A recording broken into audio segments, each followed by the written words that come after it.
Olá, estudantes! Eu sou a professora Sandra Marília, estamos aqui para mais uma aula de Biologia. Vamos falar hoje sobre os 3 domínios. Como foi feita a classificação biológica atual, baseada nas relações de filogenia. Vamos começar a falar sobre a sistemática filogenética e como os seres vivos são organizados dentro desse novo princípio de classificação biológica. Bom?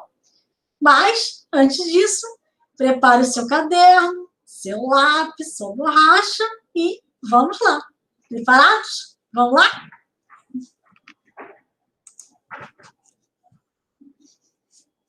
Vou aqui começar o compartilhamento com vocês, né? Do nosso material, tá? Então, a gente tem que aguardar aí o barulhinho para saber que começou realmente a compartilhar, né? Então, o tema da nossa aula de hoje é classificação biológica. Estamos trabalhando a habilidade de reconhecer as categorias taxonômicas utilizadas na classificação dos seres vivos. Bom, antigamente a gente tinha a classificação dos seres vivos, né, por meio lá dos reinos, tá bom? E a gente tinha, então, o reino animal, o reino fúngio, o reino plantae, né, o reino protista, protozoário, e o reino monera, bom? Hoje a gente não usa mais essa classificação. Hoje a gente usa a sistemática filogenética, que dividiu a classificação dos seres vivos em 3 domínios, tá bom? Tendência no futuro também que esse reino protista aqui também se divida em protozoário e algas, né? Como antigamente o reino fúngio também não existia. O reino fúngio estava junto com o plantae. Achavam que fungo era planta, tá bom? Você pode também encontrar, como eu já falei para vocês, né, gente, o nome metáfita e metazoários, tá bom? Metazoários, animais, e metáfita, planta, tá bom? Então, também esses nomes podem ser encontrados. Muito bem. Então, hoje em dia, nós classificamos seres vivos em 3 grandes domínios, tá bom?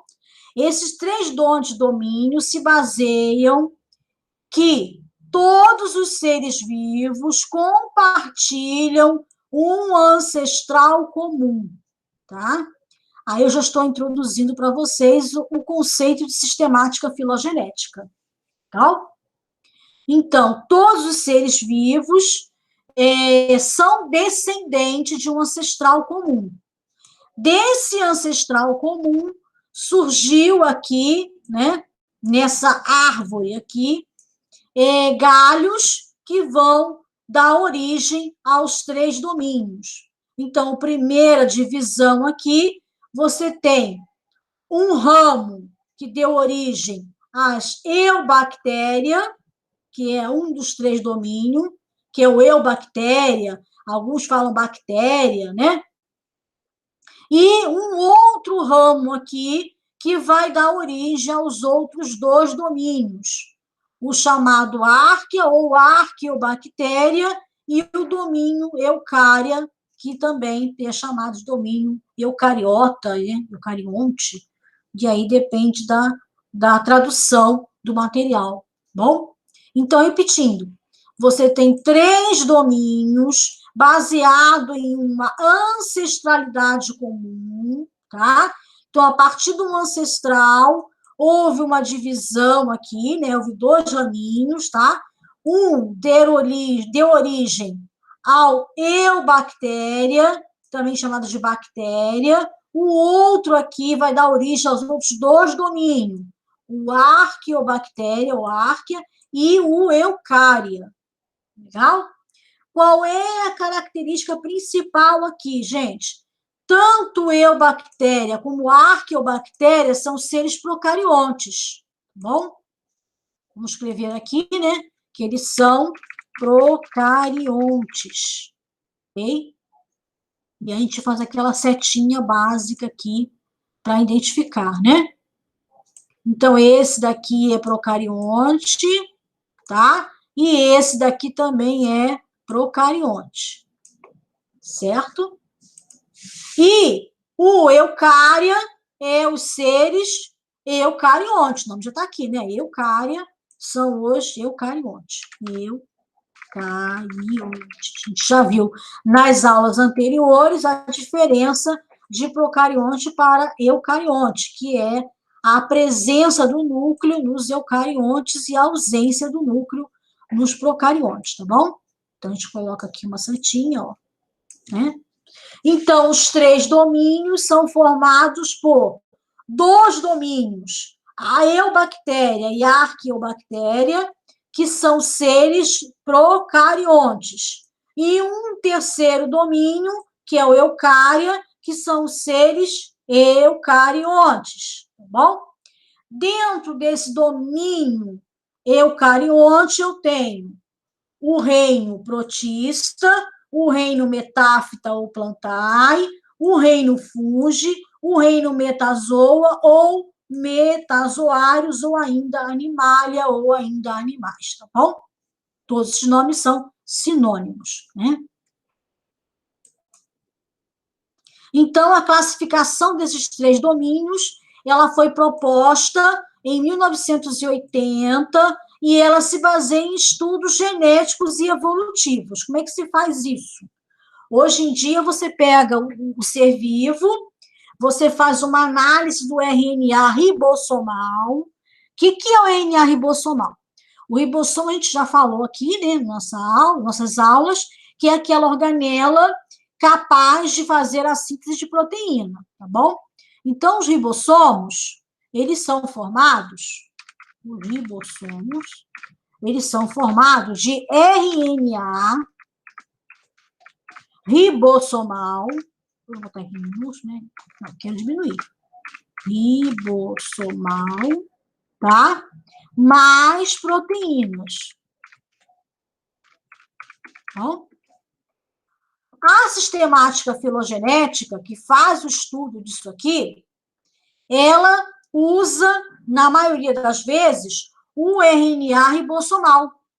Então, a partir da análise do RNA ribossomal, é que eles fazem essa classificação. Eles montam a árvore filogenética, tá bom? Que é uma árvore que mostra o quê? A relação evolutiva, o grau de parentesco entre um ser vivo e outro, tá? Então, você tem aqui, ó, uma árvore filogenética. Como a gente acha aqui, para a gente poder exemplificar uma árvore filogenética, tá bom? Vamos lá. Árvore filogenética. Vamos lá. Se a gente acha aqui para exemplificar. Ó, a gente tem aqui várias, né? Vamos pegar uma aqui, só para a gente dar uma olhadinha rápida, tá bom? Vou pegar uma coloridinha. Vamos pegar essa aqui a primeira logo, para a gente poder olhar, tá? Seria aqui. Bom?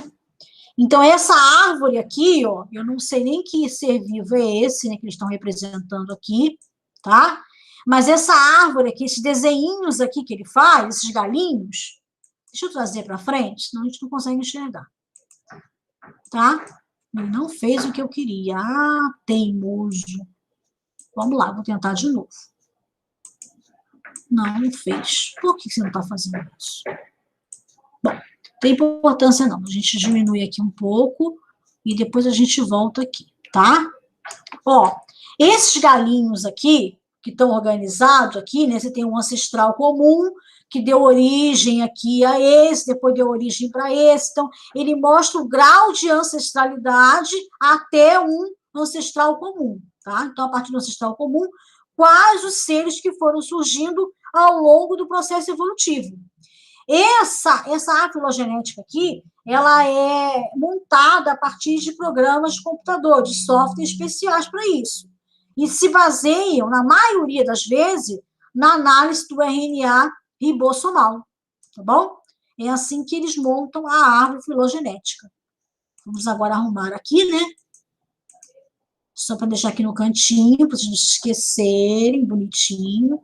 E aí eu trago para cá o nosso material.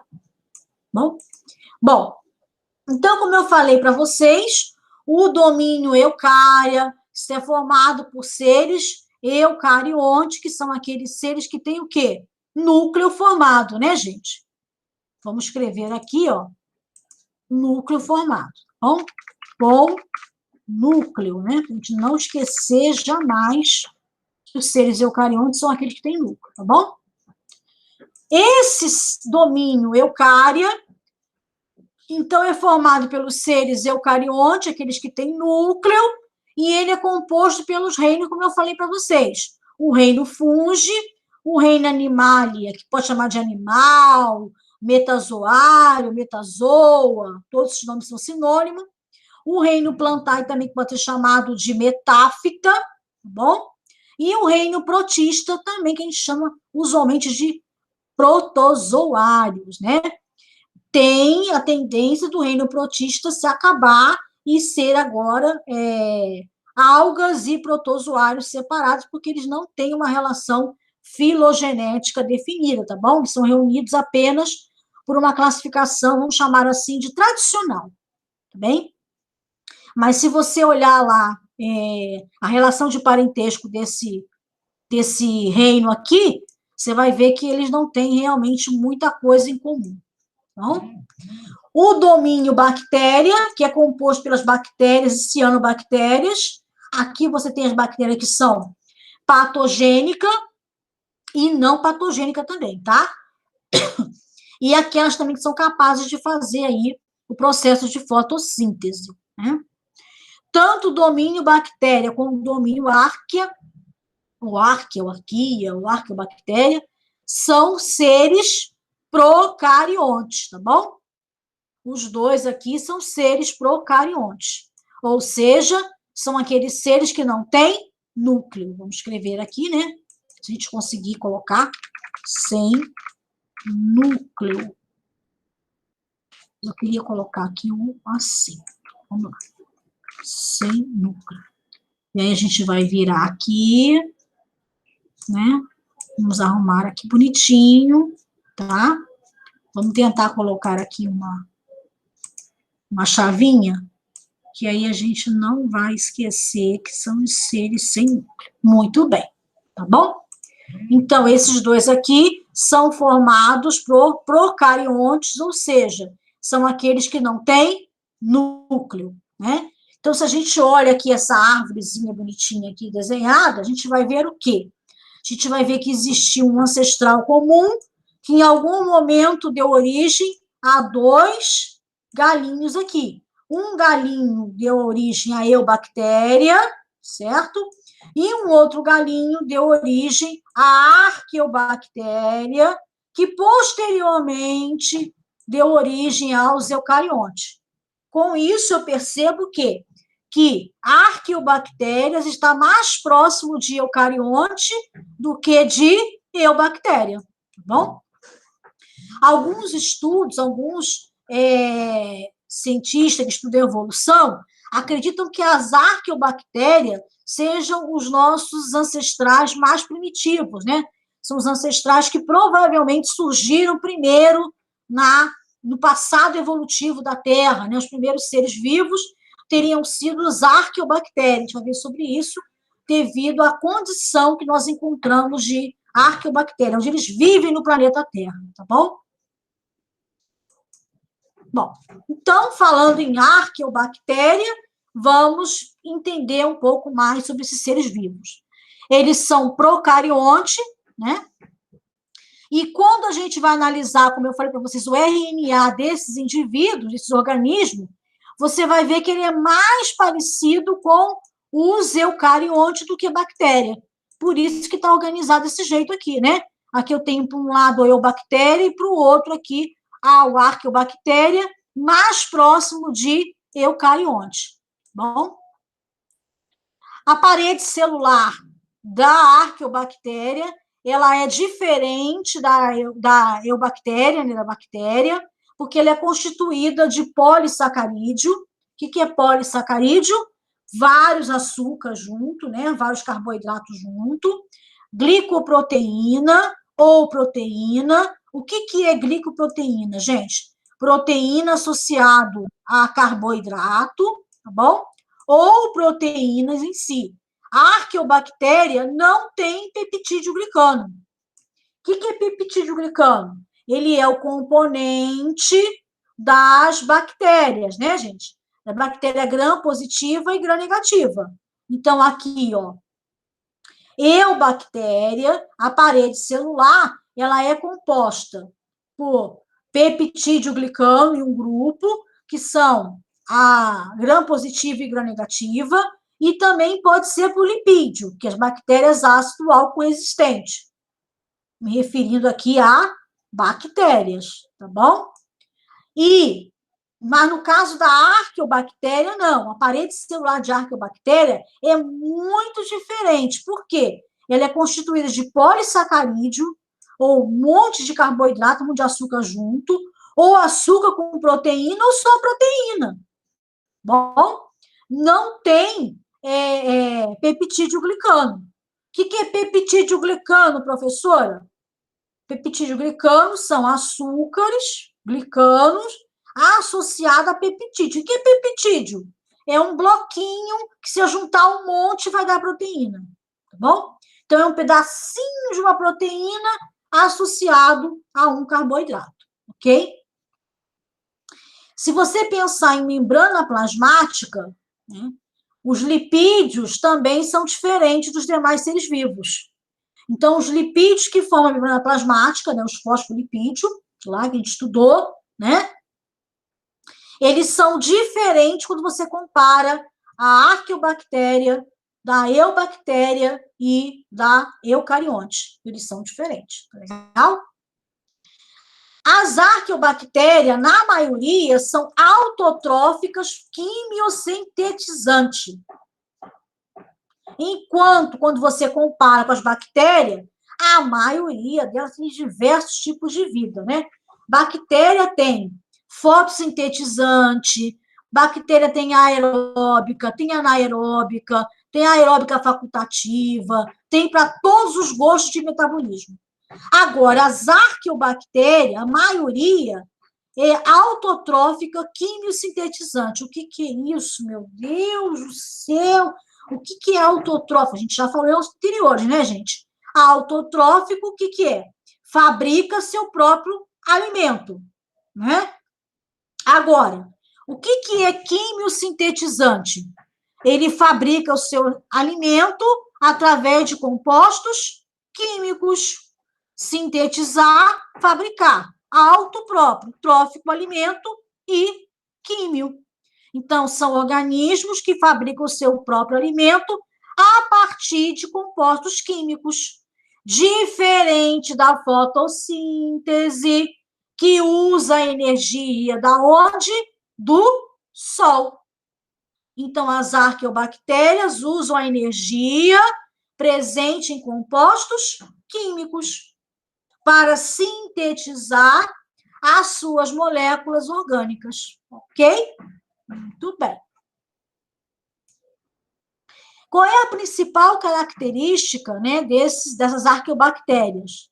Elas vivem em lugar extremo. Por isso que acredita-se que elas sejam os seres mais primitivos do planeta e aqueles que apareceram primeiro também.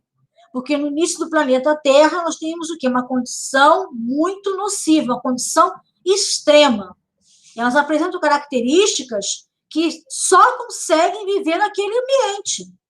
Por isso que muitos chamam as arqueobactérias de extremófilas, ou seja, que gostam de viver em condições extremas.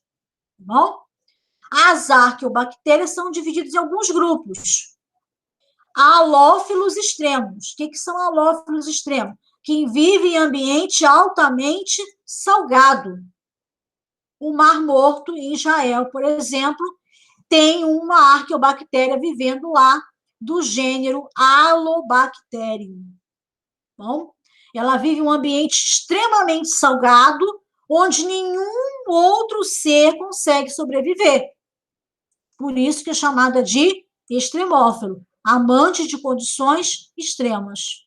Bom, então, se a gente pensar em exobiologia aí, né, é um lugar mais provável, os lugares mais prováveis de encontrar vida, se a gente tiver uma vida parecida com o planeta Terra, seria uma vida parecida com as arqueobactérias, né?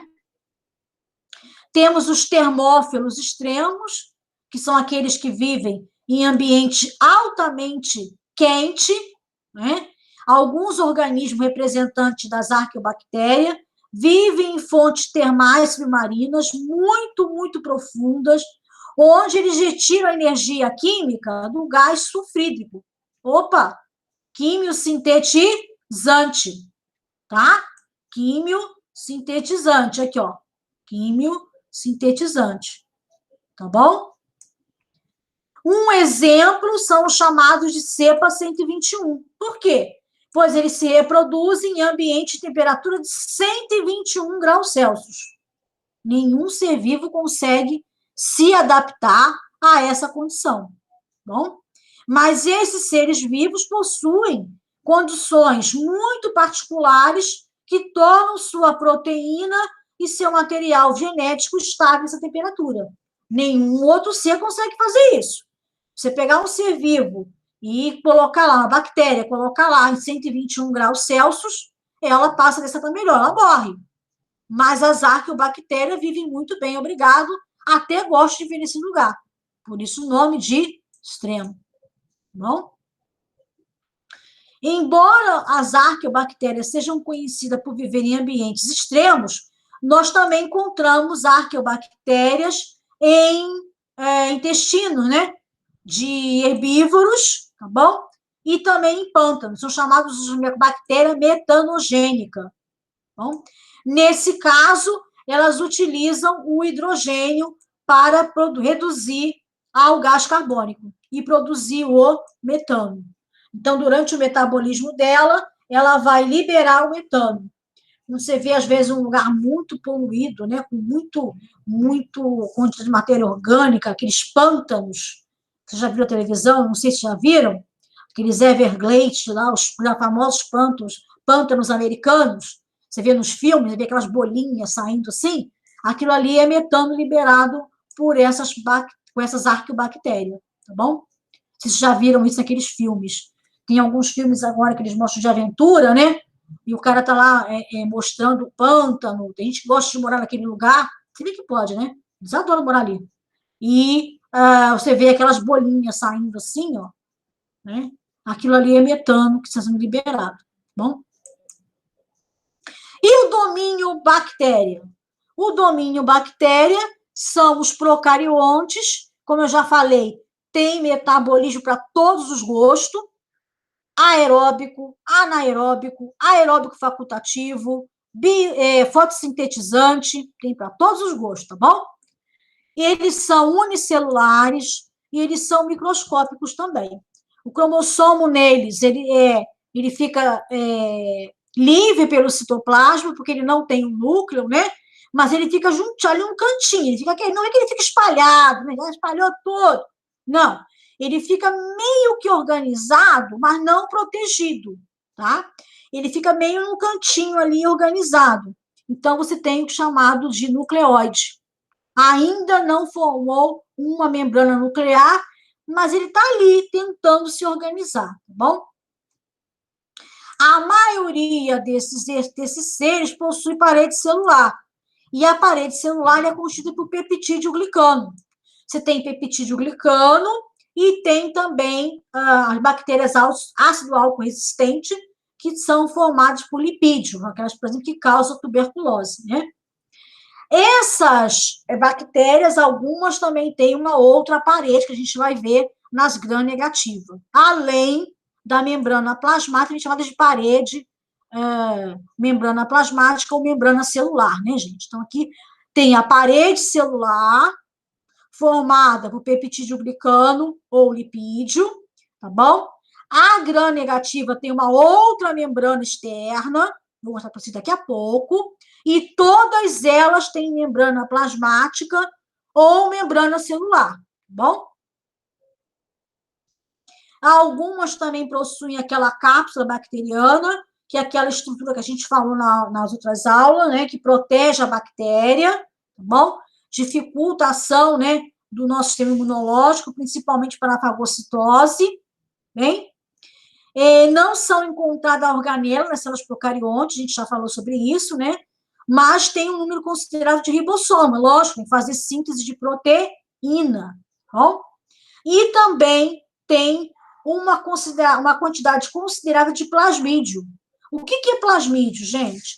Plasmídio é um material genético que a célula bacteriana tem, além do seu DNA cromossômico, tem esse material genético lá, também em forma circular. Ele também é usado na biotecnologia para produzir uma série de substâncias químicas, como também ele é usado na resistência bacteriana também, para destruir toxinas. E a maioria das toxinas são os antibióticos tentando matar as bactérias, tá bom? Então, o plasmídio aí é uma dor de cabeça para o combate às bactérias, né? As bactérias têm toda a nutrição possível, né? Elas podem fazer fotossíntese, elas podem se alimentar a partir de substâncias químicas liberadas por meio de enzima, de exoenzimas, elas podem fazer quimiossíntese também, igual as arqueobactérias, podem fazer fotossíntese, e em relação ao metabolismo, elas podem ser fermentadoras, quando a oxidação é parcial da glicose, pode ser aeróbica, usando o oxigênio como aceptor de elétron, elas podem ser anaeróbica facultativa, ou seja, tem oxigênio, eu uso, não tem oxigênio, faço fermentação. E elas podem ser anaeróbica obrigatórias, ou seja, não sobrevive na presença de oxigênio, e aí, em alguns casos, ela utiliza outro aceptor de elétron, que não é o oxigênio, tá bom? Mas aí a gente não fala sobre essa questão aqui no ensino médio, senão todo mundo fica doido, né, gente? Maluco! As bactérias se reproduzem de forma assexuada, por divisão binária, mas elas podem também trocar material genético, tá, gente? É assim, se a bactéria está num ambiente onde não tem uma pressão seletiva, reprodução assexuada, tá bom? Que é a divisão binária. Se a bactéria está numa situação onde você tem pressão seletiva, ou seja, tem antibiótico agindo, sistema imunológico agindo, ou algum outro fator, ela realiza troca de material genético, tá bom? E aí você tem uma reprodução sexuada, entre aspas, que é a troca de material genético. Conjugação bacteriana é um dos exemplos, tá ok? Em casos extremos, bactérias podem formar um esporo, bom?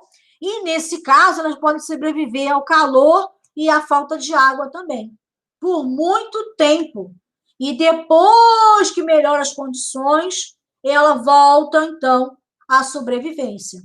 Tá, gente? As bactérias são seres vivos melhor adaptados para viver na Terra, porque eles vivem em qualquer lugar, né? Qualquer lugar. Tem uma célula simples, não tem muitas estruturas, mas tem uma condição biológica de se adaptar a todo e qualquer lugar. Tem todos os tipos de metabolismo possíveis para garantir a sobrevivência, né?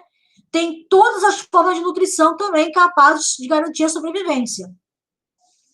E ainda consegue ficar muito tempo inerte quando tem condições extremas.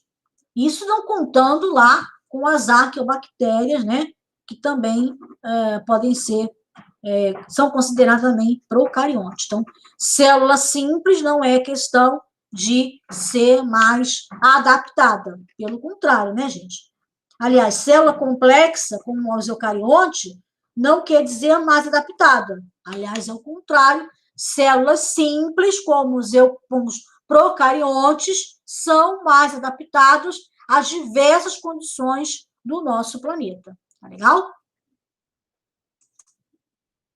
Bom, como eu falei para vocês, as bactérias podem não ter parede celular, são pouquíssimos casos, geralmente as cianobactérias, né? E elas podem ter parede celular gram-positiva e parede celular gram-negativa, ok? Quando a bactéria tem parede celular gram-positiva, como é que ela apresenta? Ela apresenta uma camada muito espessa, né, de peptídeo glicano. Então, elas são gram-positiva. ela pode também apresentar uma camada fina de peptídeo glicano. E aí, nesse caso, ela é gram-negativa. Qual a importância disso aqui? Quando você vai fazer um diagnóstico, você deveria, né? Quando você vai fazer um diagnóstico, deveria saber se é gram-positivo ou se é gram-negativa. Porque você tem que administrar um antibiótico específico para gram-negativo e para gram-positivo, porque eles vão agir aqui de forma diferente, tá? Então, todas elas têm aqui a membrana plasmática, né? A membrana celular, a membrana plasmática, só que a gram-positiva tem uma espessa camada de peptídeo glicano. E a gram-negativa tem uma camada bem fininha de peptídeo glicano, bom?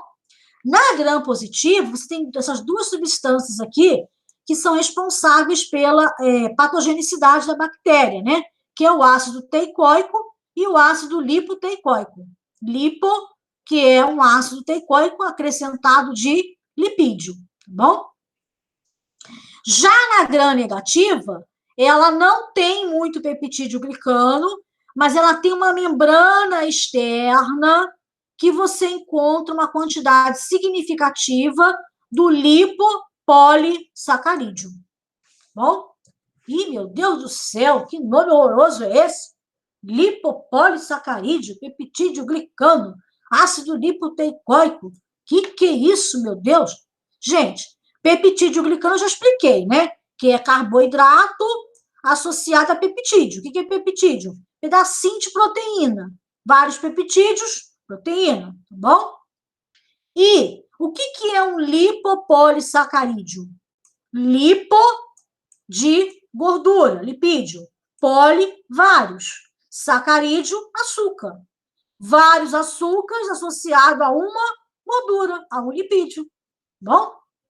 Então, tem o LPS, que é o lipopolissacarídeo, e a porina também, que é uma proteína aqui responsável por várias outras ações da bactéria que a gente pode falar em aulas posteriores, tá bom? Então, veja uma estrutura diferente da outra. Nós ainda temos as bactérias ácido álcool resistente. Vamos ver se a gente acha aqui, né? Bactérias ácido álcool resistente. Vamos ver se a gente acha aqui alguma coisa para a gente poder ver aqui. A gente só vai achar só em inglês, a gente não acha nada aqui, mas não tem importância não, tá? E eu falo para vocês. As bactérias ácido álcool resistente, né? Bactérias ácido álcool resistente são formadas por lipídios, tá? E exemplares dela, você tem a causadora da tuberculose, Mycobacterium tuberculose, e você tem a causadora da lepra também. São 2 exemplares da bactéria ácido álcool resistente, bom? Bom, e nós vamos ficar por aqui, né? Já temos bastante conteúdo para hoje, senão vocês também não aguentam. Vou interromper o compartilhamento aqui, voltar aqui para o nosso bate-papo, para a gente conversar um pouquinho sobre isso, tá bom? Bom, então a gente falou rapidamente aqui, né, dos 3 domínios da classificação biológica, e a gente, nas próximas aulas, vai falar sobre o domínio eucária com os seus reinos, né, o reino metazoários, o reino metáfita, o reino fungi, e uma passadinha rápida no reino dos protozoários, tá bom? Mas por hoje ficamos por aqui, né, gente? Muita coisa, falamos muito, descobrimos muita coisa, e não se esqueçam de estar lá no CMSP comigo, para a gente também discutir as aulas de biologia, tá bom? Beijo no coração de vocês, até a próxima. Tchau, tchau.